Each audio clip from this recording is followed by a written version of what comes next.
Hey YouTube, I picked up this access control reader off of Amazon. It was like 60 bucks, maybe it's 55, it wasn't very much.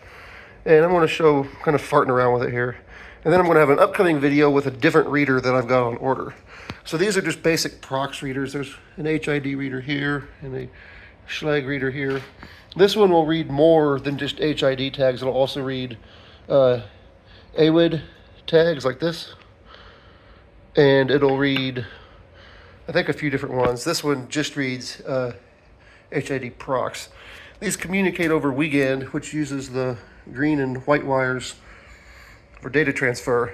And that's part of what makes this interesting. So you see the flipper down here, we're going to use that too.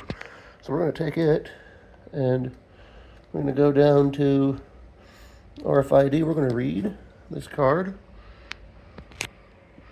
Got to get it just right on these.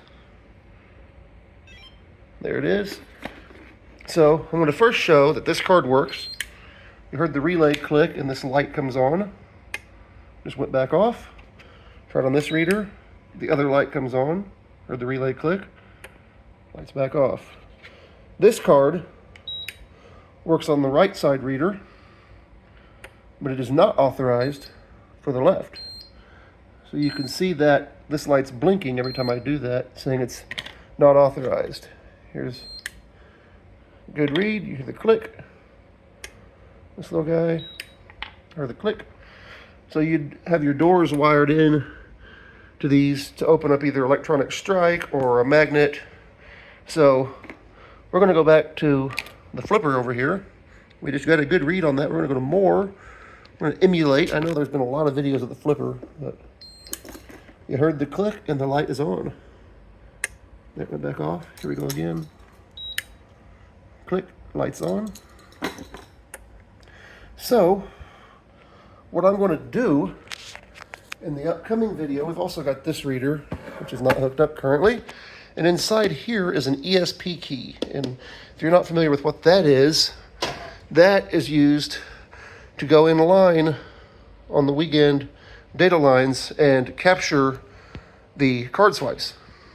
So that allows you to come back and hook to it with your phone. This one, I believe, is using Wi-Fi. Hook to it with an app on your phone and replay that data or other nefarious things. And we're going to do it here at the test lab, but we're not going to use one of these basic prox readers. We're going to use a iClass reader, which I have coming.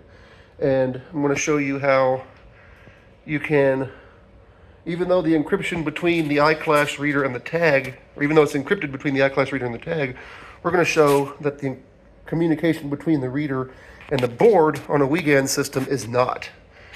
And I'm going to go over a little bit of that once the other reader gets in. So hope you look forward to that video. And I'm going to pause this and go upstairs and show you the software that came with this. It's kind of funny. Okay, so here's the software, and you can see all those card swipes we've just been doing. That card that was denied privileges, it's all here in yellow. And you can see that it was denied on the HID reader, but it was allowed on the Schlag reader. And you can see, I forget which one, these last two here, the director, are the flipper. So it looks the same to it as it does for the legit card. So there's the software that it came with. You can, this is just a 2-door controller. You can get ones that are 4-door, I think. And this one actually supports 4 readers. And the way you would do that is you would have a reader to enter and a reader to exit. And I don't know if you can do passback on this or anti-passback, which allows you, which would help stop cloning. It would allow you that if the reader was used to enter, or if the card was used to enter but it hasn't been used to exit yet, you couldn't use it to enter again. And I don't know if this control software supports that. I haven't played around with it, but I'm going to have probably 4 different readers hooked up to it to experiment with. And in an upcoming video, I will show that. Thanks for watching.